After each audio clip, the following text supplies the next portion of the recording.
আলু পটল দিয়া বাটা মাছের ঝোল রান্না করলাম আর কলা ভর্তা করলাম। কিভাবে রান্না করলাম কি করলাম সম্পূর্ণ ভিডিও দেখতে থাকেন, ইনশাআল্লাহ অবশ্যই জানতে পারবেন। আসসালামু আলাইকুম, কেমন আছেন সবাই? আলহামদুলিল্লাহ, আল্লাহর অশেষ রহমতে আমিও ভালো আছি। যে মেয়েদের বাবার বাড়ি থেকে শ্বশুর বাড়ি আসার পর স্বামীর কাছে খুবই অবহেলিত হয়, সেই মেয়ের জীবনে আর কোনো সুখ শান্তি আছে বলে আমি মনে করি না। কেননা যে মেয়েটা জন্মের পর থেকে 18-20 বছর বাবার বাড়িতে কাটাইছে, খুব আদর স্নেহ যত্ন নিয়ে বাবা মা মানুষ করেছে, পরের হাতে দেওয়ার পরে কিন্তু সেই মেয়েটা সবচেয়ে কাপন করে নেয় সেই পরলোকটাকে। সেই পরলোকে যদি তাকে না বুঝতে পারে এবং তাকে যদি বারবার করে আঘাত করতে থাকে, মানে এর সাথে থেকে দুঃখজনক ওই মেয়ের জন্য আর কোনো কিছু হতে পারে না কো। তার জীবনে বেঁচে থাকা আর জীবন্ত লাশ হয়ে থাকা একই কথা।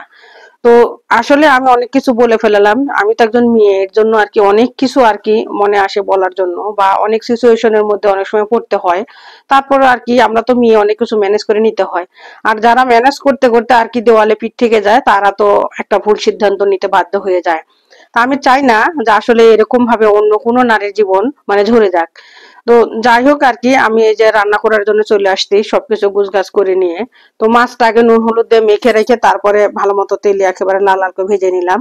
নিয়ে এরপরে এই যে মশলাটা ভালো মতো কষাচ্ছিলাম। আমরা যে ধরনের মশলা রেগুলার রান্না করি, তো সেই ধরনের মশলা দিয়ে আমি আজকে রান্না করতেছিলাম।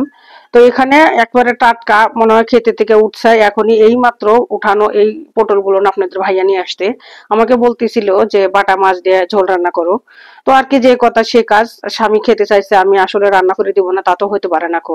আর আজ স্বামীর জন্যই আমার মানে এই পথ বা এত দূরে আসা বা ভালো থাকা মন্দ থাকা স্বামীর কারণেই। তো স্বামী যদি যেটা খেতে চাবে অবশ্যই আমি তাকে খাওয়াবো, এটা আমার খাওয়ানো একটা কিন্তু দায়িত্ব। এবং আমার শুধু একার নয়, সব মেয়েদেরই।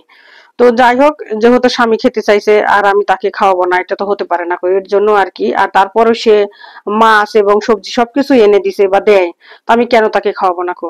তো যাই হোক, আমি এই যে পটল আর আলু দিয়ে ভালো মতো একেবারে মশলার সাথে কষিয়ে নিয়ে তারপরে আমার প্রয়োজন মতো আমি ঝোল দিয়ে নিলাম। তো ঝোল দিয়ে যে ঝোল যখন ফুটে উঠেছে, আর আজকে কিন্তু আমি রান্না করতেছিলাম, যারা কিন্তু সম্পূর্ণ ভিডিও দেখতে আছেন তারা কিন্তু অবশ্যই জানতেছেন যে আসলে আমি কিন্তু কাঁচামরিচ আজকে তরকারি রান্না করতেছি। তো এখানে একেবারে খুবই সামান্য একটু গুঁড়ামরিচ দেওয়া হয়েছে, যেহেতু গুঁড়ামরিচ ছিল না।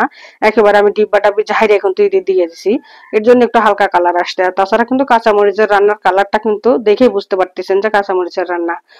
তো আর কি নুনটা একটু কম কম মনে হচ্ছিল, এর জন্য আবার একটু দিয়ে দিলাম, আর একটু ভাজা জিরের গুঁড়ো দিয়ে দিলাম একটু ভালো ফ্লেভারের জন্য।